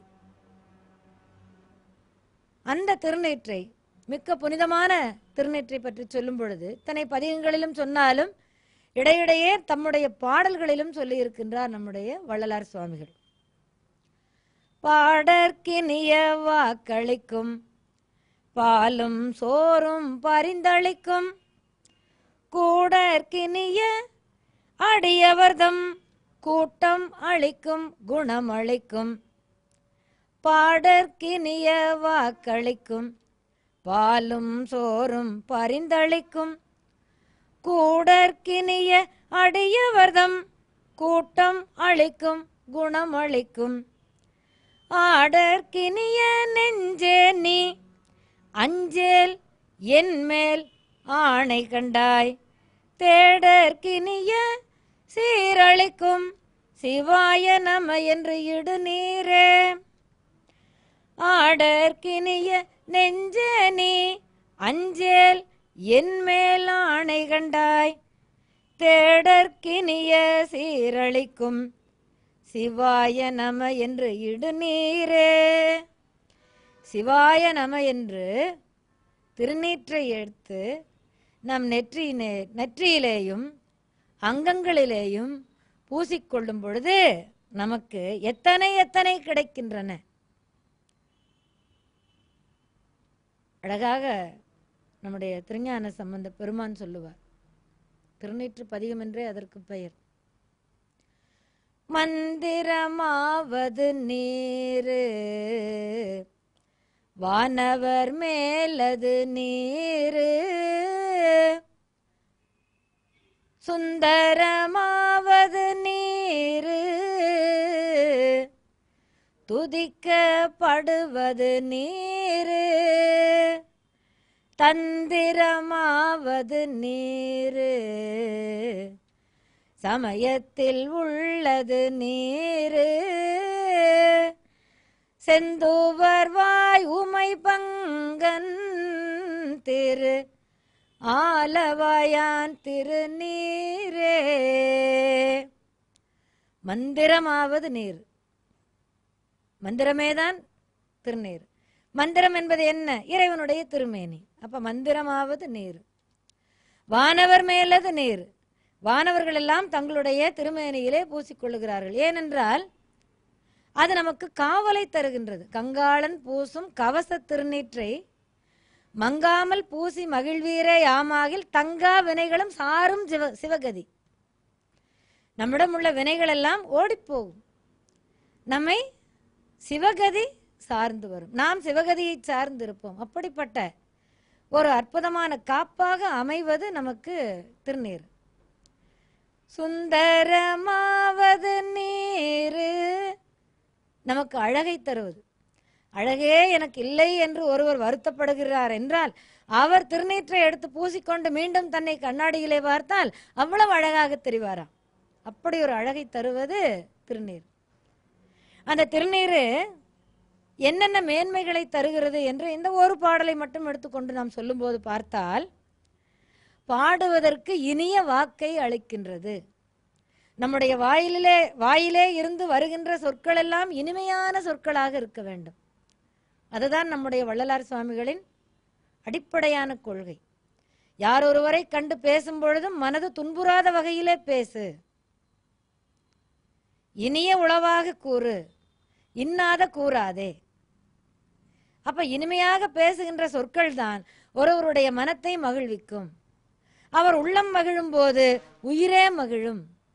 அந்த இடத்திலே ஒருவருக்கு ஒருவர் அன்பை பரிமாறிக்கொள்ளுகின்ற ஒரு சன்மார்க்க நிலை, சகோதரத்துவம் கிடைக்கும். ஒருவருக்கு ஒருவர் அணைத்து செல்லுகின்ற பாங்கு, அதுதானே சன்மார்க்கத்தினுடைய அடிப்படை. எனவே அப்படிப்பட்ட ஒரு நிலையை தருவது, இனிமையை தருவது, இனிமையான வாக்கை தருவது, இனிமையான சொற்களை பேசுகின்ற நிலையை தருவது நமக்கு திருநீறு. பேசுவதற்கே இனிமையான சொற்களை தருகின்றது என்றால் பாடுவதற்கு இனிமையான குரலையும் கொடுக்கிறது. அதுதானே பொருள். பாடற்கு இனிய வாக்களிக்கும். குரல் பாடும் பொழுது இனிமையாக இருந்தால்தான், பேசும் பொழுது இனிமையாக இருந்தால்தான் அது கேட்பவரை ஈர்க்கும். அப்படி பாட்டையும் பேச்சையும் இனிமையான முறையிலே தருவது திருநீறு. பேசும் பொழுது அன்போடு பேசுவதற்கும், பாடும் பொழுது அதே அன்பு கலந்த இனிமையிலே பாடுவதற்கும் நமக்கு ஒரு உயர்வை தருவது எது? திருநீர். சரி, பிறகு பாலும் சோறும் பரிந்தளிக்கும். மனிதனுடைய அடிப்படை தேவை என்ன? உண்பதற்கு உணவு வேண்டும், உடுப்பதற்கு உடை வேண்டும், இருப்பதற்கு இடம் வேண்டும். தண்ணீரை குடித்துக்கொண்டு ஒரு 3 நாட்கள் உயிர் வாழலாம் என்றாலும் கூட அதற்கு பிறகு அந்த பசியை போக்க வேண்டும், அதற்கு உணவு வேண்டும். எனவே உணவு கிடைக்கிறது. எது? திருநீரை அணிந்து கொண்டால் நமக்கு உணவு கிடைக்கிறது. என்ன பாருங்கள், இதிலே வைத்து அந்த நிலையை சொல்லுகிறார். அவருடைய கொள்கை என்ன? ஜீவகாருண்யம். அதிலே முதலாவதாக பசியை போக்குவது. அப்ப பசியை போக்குவதோடு மட்டுமல்ல, பால் சோறும் அளிக்குமா. அப்போ பசி போக்குவதோடு, எந்த சாதம் கிடைத்தாலும் அதை உண்டு மகிழ்கின்ற நிலை முதல் நிலை, பசியை போக்குகின்ற நிலை. அப்புறம் அவனுக்கு என்ன? மேலான உயர்வான நிலை கிடைக்கும். அப்போ பாலும் சோறும் கிடைக்கும். அப்ப பெரிய செல்வந்தனாக இருக்கக்கூடிய நிலையை கொடுக்கிறது இந்த திருநீர் இல்லைங்களா? சோறு, சாதாரணமான சாப்பாடு கிடைப்பது. அன்னை என்ன செய்வாள்? தன்னுடைய குழந்தைக்கு சாதாரணமான கிண்ணத்திலே பாலை ஊற்றி சோற்றை அதிலே கலந்து தருவது. தங்க கிண்ணத்திலே பால் சோறு ஊட்டினால் எப்படி இருக்கும்? அந்த வாழ்வை தருகிறது இந்த திருநீரு என்கிறார் நம்முடைய வள்ளல் சுவாமிகள். அப்போ பாலும் சோறும் பரிந்தளிக்கும், அன்போடு இனிமையாக உறவு கலந்து கருணையோடு இரக்கத்தோடு தருமா. இந்த திருநீரை நாம் அணிந்து கொண்டால் பால் சோறு உண்கின்ற பெரிய நிலை நமக்கு கிடைக்குமா.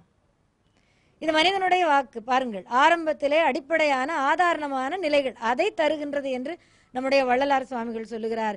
எதன் மூலமாக? திருநீற்றை அணிந்து கொள்வது மூலமாக. பிறகு என்ன சொல்லுகிறார்?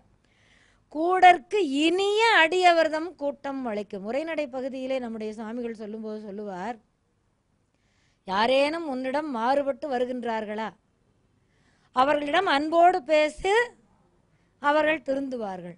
ஒருவேளை திருந்தாமல் மீண்டும் கடுமையோடு உங்களிடம் வருகின்றார்கள் என்றால் அந்த இடத்தை விட்டு நீ அப்புறமாக அகன்று விடு என்று சொல்லுவார். பகையை வளர்த்து கொள்ளாதே என்று சொல்லுவார். பகையை நேசி என்று சொல்லுவார். அப்படி நேசிக்கின்ற உணர்வை தருவது இந்த திருநீரு. கூடற்கு இனிய அடியவர்தம் கூட்டம் அளிக்கும். அன்பே சிவம் என்று நான் சொன்னால் அதை கேட்கின்றவர்களும் அன்பே சிவம் என்று அந்த அன்போடையே சொல்ல வேண்டும். ஒரு கடப்பாட்டிற்காக அன்பே சிவம் என்று சொன்னால் எப்படி இருக்கும் நமக்கு? அப்போது ஒரு வேறுபாட்டு உணர்வை காட்டுகிறது. ஆனால் திருநீர் அணிந்து கொண்டு ஒருவருக்கொருவர் எதிரிலே நின்று பேசும் பொழுது, அந்த அன்பே சிவம் என்று சொல்லுகின்ற பொழுது வள்ளலாரை உள்ளத்திலே தாங்கி இருக்கின்றார். அவரும் சொல்லுகின்றவரும் வள்ளலாரை உள்ளத்திலே தாங்கி இருக்கின்ற காரணத்தினால் அந்த அன்போடு கலந்து வரும். அப்போ இன்று மட்டுமல்ல, என்றும் எங்கும் எந்த இடத்திலும் அத்தகைய அடியார்களை காணும் பொழுது அன்பே சிவம் என்று கூறி கூடி மகிழ்ந்து கொள்ளுகின்ற அந்த பெரிய நிலை கிடைக்கும். அந்த அடியவர்கள் கூட்டம் கிடைக்கும். மாணிக்கவாசகரை அடியொற்றித்தான் நம்முடைய சுவாமிகள் வந்திருக்கின்றார் என்று எல்லா பெரியவர்களும் சொல்லுகின்றார்கள். மாணிக்கவாசக சுவாமிகள் கேட்பார், உடையாள் நடுவுள் நீ இருத்தி, உடையாள் உன்றன் நடுவிருக்கிறாள், உடையாள் நடுவுள் நீ இருக்கிறார், இருவரும் ஒருவருக்குள் ஒருவர் மாறிப்புக்கு இதயத்தில் இருக்கின்றீர்கள். அந்த 2 பேரும் அடியார்கள் நடுவுள் இருக்கின்றீர்கள். அந்த அடியார் நடுவுள் இருக்கும் அருளை எனக்கு நீ தர வேண்டும் என்றால் இறைவா நீ எனக்கு அருளை புரி என்று சொல்லுவார். தொண்டர்கள் தம் பெருமை சொல்லவும் பெரிதே. இறைவன் எங்கே இருக்கின்றான்? அடியவர்களுடைய உள்ளத்துக்குள்ளே இருக்கின்றான். எனவே இறைவனுக்கு விட இறைவன் அடியார்களுக்கு முதலிலே நாம் வணக்கம் செலுத்துகிறோம். அதை ஒற்றி வந்ததுதான் திருத்தொண்டர் புராணம். அடியார் வணக்கத்தை சொல்லுவதுதான் திருத்தொண்டர் புராணம். அப்போ இறைவன் குடியிருப்பது எங்கே? அடியார்கள் உள்ளத்துக்குள்ளே. அந்த அடியார்களின் கூட்டம் நமக்கு கிடைக்கிறது, அடியார்களின் உறவு நமக்கு கிடைக்கிறது என்றால் அதை தருவது திருநீறு. எனவே எல்லாரும் திருநீற்றை பூசிக்கொள்ளுங்கள். உங்களிடம் இறைவன் குடியிருக்கிறான். திருநீரை பூசிக்கொண்டிருக்கிற போது உங்களை பார்த்தால் அப்படியே தெய்வமே நேரிலே வந்தாற்போல ஒரு தோற்றம் நமக்கு கொடுக்கின்றது. எனவே அத்தகைய தெய்வாம்சம் பொருந்திய ஒரு தோற்றத்தையும் தெய்வாம்சம் பொருந்திய ஒரு வாழ்க்கையையும் நமக்கு தருகின்றது. நமக்கு காப்பாக அது என்றும் இருந்து வருகின்றது என்றால் அது திருநீறு. அதை பூசியவர்கள் அடியார்கள் என்ற ஒரு உயர்ந்த நிலையை அடைகின்றார்கள். அந்த அடியார்களே உயர்வாக உலகத்திலே பேசப்படுகிறார்கள். அந்த அடியார்கள் கூட்டம் நமக்கு கிடைக்கும். அடியார்களுடைய திருக்கூட்டம் நமக்கு கிடைக்கும். அடியார்களோடு கலந்து பேசி மகிழ்கின்ற அந்த பெரும் பேறு நமக்கு கிடைக்கும். அப்ப என்ன கிடைக்கும்? அடியார்களோடு கூடுகின்ற பொழுது குணம் கிடைக்கும். என்ன குணம்? சாதாரணமான மக்களிடையே பேசிக் கொண்டிருக்கிற பொழுது, உலக வாழ்க்கையிலே பேசிக் கொண்டிருக்கிற பொழுது, அம்மா அப்பா மக்கள் மருமக்கள் உறவினர் நண்பர்கள் என்று கூடி கலந்து பேசிக் கொண்டிருக்கிற நிலையிலே உலகம் சார்ந்த நிலையில்லாத பொருள்களை பற்றித்தான் பேசிக் கொண்டிருப்போம். ஆனால் இறைவன் அடியார்களோடு கூடி நாம் பேசுகின்ற பேச்சு என்னவாக இருக்கும்? இறைவனை வணங்கினீர்களா? நம்முடைய குருநாதரை வணங்கினீர்களா? எப்பொழுது கோயிலுக்கு சென்றீர்கள்? இன்று சென்ற பொழுது உங்களுக்கு என்ன அருள் கிடைத்தது? வள்ளலார் உம்மோடு பேசினாரா?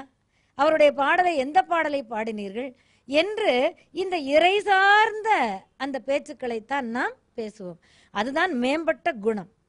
அந்த குணத்தை தருவது இந்த திருநீர். எனவே பாடற்கு இனிமையான குரலை கொடுக்கும், பேசுவதற்கு இனிமையான பேச்சை கொடுக்கும். அந்த பேச்சும் இனிமையும் அன்பை உருவாக்கும். அந்த உருவான அன்பு மென்மேலும் பெருகி வரும். மென்மேலும் பெருகி வரும் பொழுது அடியார் கூட்டம் நமக்கு சேரும். அப்ப இறை சம்பத்து நமக்கு கிடைக்கும். பார்ச்சோறு உண்ணுகின்ற வகையிலே பெரிய சம்பத்து நமக்கு கிடைக்கும். இறைவனே நமக்கு அதை பரிந்தளிப்பான். அதை தவிர மேலான அடியவர்கள் கூட்டம் நமக்கு கிடைக்கும். அடியவர்களோடு கூடிக்கொண்டு பேசிக்கொண்டு மகிழும் போது உயர்ந்த குணமாக இறை சார்ந்த குணமாகத்தான் நமக்கு அது அமைந்திருக்கும். அப்படிப்பட்ட ஒரு தன்மை நமக்கு கிடைக்கும். எனவே உலகிலே அத்தை மெய்யென்று கருதி இத்தை மெய்யென்று கருதி ஆடிக்கொண்டிருக்கின்ற அந்த உயிரே, நெஞ்சமே, ஐம்புலன் வசப்பட்டு திரிகின்ற நெஞ்சமே, கண்ணொன்று காண காதொன்று கேட்க மூக்கொன்றை முகர வாயொன்றை பேச உடம்பு எதையோ நாட, இப்படி 5 புலன்களும் 5 வகையாக உன்னை இழுத்து கொண்டு அங்கங்கே அலைக்கழித்து ஆடச் செய்யுமே. அப்படி ஆடுகின்ற ஆட்டத்திலே இருந்து மீண்டு இறைவன் திருவருள் நோக்கி உன் உள்ளத்தை செலுத்தி இந்த மனம் என்பது அந்த 5 பேரையும் அடக்கி தன்னுடைய வண்டியிலே குதிரையாக பூட்டி அல்லது மாடாக பூட்டி ஓட்ட பழகி கொண்டால் அந்த மனம்தான் தலைவனாக இருக்கும். அப்படிப்பட்ட நெஞ்சே, நீ வேறு வேறு இடங்களிலே செல்லாமல் இதோ நம்முடைய வள்ளல் பெருமான் நமக்கு எத்தனை வகையாக சொல்லி இருக்கின்றார். அந்த வகைகளை எல்லாம் படித்து அதன்படி நடந்து உயிர்களோடு கலந்து அன்பு கூடி பழகுகின்ற ஒரு நிலைக்கு நீ வா. நீ பயப்படாதே, நீ பயப்படாதே. என்மேல் ஆணை, நீ இந்த திருநீற்றை அணிந்தால் இம்மாதிரியான வாழ்வெல்லாம் கிடைக்கும். எனவே நீ அஞ்சேல். இது என்மேல் ஆணை. எனக்குள்ளே இருக்கின்றான் அருட்பெருஞ்சோதியாகிய ஆண்டவர். அவர் நமக்கு இதை நடத்தி வைப்பார். எல்லாம் செயல் கூடும். என் ஆணை. அம்பலத்தே வல்லாந்தனையே ஏத்து அம்பரத்தில் ஆடுகின்றார் வெண்ணிலாவே, அவர் ஆடுகின்ற வண்ணம் என்ன வெண்ணிலாவே, இம்பரத்தில் ஆட்டுகின்றார் வெண்ணிலாவே, என்னை இம்பரத்தில் ஆட்டுகின்றார் வெண்ணிலாவே என்று பாடுவார் நம்முடைய வள்ளலார் சுவாமிகளே. அப்படி இம்பரத்திலே, இந்த உலகத்திலே நாம் ஆடுகின்ற வண்ணமெல்லாம் பொருள் சார்ந்தது, நிலையில்லாத பொருள் சார்ந்த அந்த ஆடுகின்ற ஆட்டம். அதை தவிர்த்து நிலையான மெய்ப்பொருள் சார்ந்த இந்த ஆட்டத்திற்கு வா. இறைவனை பற்றி உள்ளார்ந்த உணர்வோடு நாம் மகிழ்ந்து கலந்து பாடும்போது நம்மை அறியாமல் ஆடுவோம். அந்த வகையிலே ஆடிப்பாடி மகிழ்கின்ற அந்த வாழ்க்கையை நமக்கு தருவது இந்த திருநீறு. எனவே அந்த திருநீற்றை எடுத்து நீ அணியும் பொழுது நமக்கு இத்தனை உயர்ந்த வாழ்வு கிடைக்கும். இது நீ பயப்படாதே, என்மேல் ஆணை, ஆணையிட்டு சொல்லுகின்றேன், இந்த அற்புதமான வாழ்வை பெறுவாய். எப்படி நான் சொல்லுகின்றேன்? நான் பெற்றேன், நான் பெற்றேன், அனுபவிக்கின்றேன். இந்த நான் பெற்று அனுபவிக்கின்ற இந்த இன்பத்தை உயிரே, மகனே, மகளே, நீயும் பெறுவாய். எனவே நிச்சயமாக பெறுவாய். இது என்மேல் ஆணை, இறைவன் மேல் ஆணை என்று சொல்லுமா போல சொல்லுகின்றார். எனவே எப்படி அதை வைக்க வேண்டும்? சிவாய நம என்று சொல்லி திருநீர் அணிய வேண்டும். தேடற்கு இனிய சீரழிக்கும். நாம் தேடி தேடி எதையோ தேடிக்கொண்டிருப்போம். தேடுதல் என்பதுதான் ஒருவருடைய உள்ளத்துக்குள்ளே காலந்தோறும் இருக்க வேண்டும். உள்ளே நாடி நாடி செல்ல வேண்டும் இல்லைங்களா? ஓடி ஓடி அவனை கண்டுகொள்ள வேண்டும். நாடி நாடி உட்கலந்த ஜோதியை ஓடி ஓடி தேடுகின்ற அந்த தேடலிலே எதை நாடி நாடி நாடி நாடி நாம் செல்லுகின்றோமோ அது நம்முடைய வந்து உட்கலந்து இருக்கின்றது. அந்த ஜோதியை நாடி செல்லுகின்ற அந்த தேடுதல் இருக்கின்றதே, அந்த தேடுதல் உண்டான எதை தேடினோமோ அந்த தேடிய பொருள் நமக்குள்ளே இருந்து நம்மை நடத்தும். அப்பொழுது எப்படி இருப்போம்? தன்னை அறிந்திருப்போம். தன்னை அறிந்தின்பமுற வெண்ணிலாவே ஒரு தந்திரம் நீ சொல்ல வேண்டும். வெண்ணிலாவே வித்தில்லாமலே விளைந்த வெண்ணிலாவே, வித்தில்லாமலே விளைந்த வெண்ணிலாவே, நீதான் விளைந்த வண்ணம், நீதான் விளைந்த வண்ணம் ஏது சொல்வாய் வெண்ணிலாவே என்று வெண்ணிலா கண்ணியிலே பாடுவார். அப்ப தன்னை அறிந்து இன்பமுற ஒரு தந்திரம், அந்த எத்தனையோ தந்திரம் உண்டு. அதிலே ஒரு தந்திரம் திருநீறு அணிந்து கொள்ளுவது. எப்படி அணிந்து கொள்ள வேண்டும்? சிவாய நம என்று அணிந்து கொள்ள வேண்டும். அப்படி சிவாய நம என்று நீர் அணிந்தால் நமக்கு எத்தனை எத்தனை இந்த உலகத்திலே வேண்டுமோ அத்தனையும் கிடைத்து, எதை நாம் இறுதியிலே உறுதியாக பெற்றிருக்க வேண்டுமோ அந்த பரநிலையும் நமக்கு கிடைக்கும் என்று சொல்லுகின்றார் நம்முடைய வள்ளலார் சுவாமிகள். இதை நம்முடைய பேரூர் புராணத்தின் மூலமாக ஒரு கருத்தை சொன்னால் ஒரு சிறு கதையாக சொல்லலாம். பாண்டி நாட்டிலே பொதிகை மலை தாமிரபரணி ஆறு ஓடுகின்றது. அதற்கு அருகிலே கஜேந்திர மோட்சம் என்ற ஒரு ஊர் உண்டு. அந்த ஊரை தார்மிகன் என்ற ஒரு அரசன் ஆண்டு வந்தான். அவன் மனைவி வித்துருள்ளதை. ஒரு அரச வாழ்வு அவனுக்கு என்ன பெரிய வாழ்வு அல்லவா? அந்த வாழ்விலே மிக பெரும் நிலையிலே வாழ்ந்து கொண்டிருக்கும் பொழுது அந்த வித்துருள்ளதையை ஒரு பேய் ஒன்று பிடித்து கொள்ளுகிறது. பேய் பிடித்த நிலையிலே அந்த வித்துருள்ளதை என்ற அரசி படுகின்ற பாட்டை அந்த அரசனால் காண சகிக்கவில்லை. நாரதரை நினைந்து வழிபடும் போது அவர் வந்து ஒரு வழி சொல்லுகிறார். அப்பா, நீ பேரூருக்கு செல், அங்கே திருநீற்று மேடு என்று ஒரு மேடை இருக்கின்றது. பிரம்மா வந்து பேரூரிலே இருந்து இறைவனை வழிபட்டு வேள்வி செய்து வழிபட்டான். அந்த வேள்வி செய்ததுதான் அந்த திருநீற்று மேடாக இன்றும் இருக்கின்றது. பேரூருக்கு சென்று இறைவன் பச்சை நாயகியையும் பட்டீஸ்வரனையும் வணங்கி நாரதர் வழிபட்ட அந்த திருநீற்று மேட்டுக்கு சென்று அந்த திருநீற்றை எடுத்து நீ பூசிக்கொள்ள வேண்டும். அங்கே காஞ்சிமா நதியிலே மூழ்கி நாரதர் உண்டாக்கிய புனித ஆற்றிலேயும் மூழ்கி நீ இந்த திருநீற்றை எடுத்து மேனியிலே அவள் மேனியிலே பூசிவிட்டால் இந்த பேயானது ஓடிவிடும் என்று வழி சொன்னார். அதே போல அந்த தார்மீக அரசன் வருகின்றான். இந்த நாரதர் சொன்னது போலவே அவர் கடைபிடிக்கின்றார். வந்து திருநீற்றை எடுத்து அவள் மேனியிலே பூசிய உடனே அவளை பிடித்திருந்த அந்த வேண்டாத துர்ராவி நீங்கிவிட்டது. நீங்கி அவள் நலம் பெற்றாள். நலம் பெற்றது ஒன்று. இன்னொன்று என்னவென்றால், திருநீற்றை அவள் மேனியிலே பூசிக்கொண்ட பொழுதும் உள்ளுக்கிருந்த அந்த ஆவி வெளியிலே வந்து ஓடிவிட்ட பொழுதும் அது அந்த ஆவி வந்து அந்த தார்மிகன் என்ற அரசனிடம் சொல்லுகின்றதாம், அரசே, நீ உன் மனைவி மீது திருநீர் பூசினாய், ஆனால் அந்த திருநீர் எனக்கும் பதிந்ததனால் நான் வெளியிலே வந்து விட்ட பொழுது எனக்கு வேறான வாழ்வு கிடைக்கவில்லை, தேவ வாழ்வு கிடைத்தது. இதோ என்னை பார், நான் தேவ வடிவத்தில் இருக்கின்றேன். இதோ எனக்கு தேவர்கள் விமானம் அனுப்பிவிட்டார்கள், அந்த விமானத்திலே ஏறி நான் தேவலோகம் செல்லுகின்றேன். இப்படிப்பட்ட அரிய வாழ்வை நீ பூசிய திருநீர் எனக்கு கொடுத்தது என்று அற்புதமான முறையிலே சொன்னதாக அந்த திருநீற்று படலம் என்ற ஒரு படலம் பேரூர் புராணத்திலே அழகாக சொல்லி இருக்கிறது. அருமையான சான்று. நின்ற சீர் நெடுமாறன் கூன் பாண்டியனாக இருந்தவன் திருநீர் பூசியதனாலே நின்ற சீர் நெடுமாறனாக மாறிய பெருமையை பெரிய புராணத்திலே சேக்கிழார் பெருமான் அருமையாக சொல்லுவார். அப்படிப்பட்ட திருநீற்றின் மகிமையை நம்முடைய வள்ளலார் பெருமான் சுவாமிகள் சொல்லுகின்றார். அள்ளி வைக்க வேண்டும் திருநீற்றை, எல்லோரும் சிவாய நம என்று நீரணிந்து வாழ்வை உயர்ந்த நிலையிலே ஆக்கிக் கொள்ளுங்கள் என்று சொல்லி வள்ளல் பெருமான் வழியை கடைப்பிடியுங்கள்.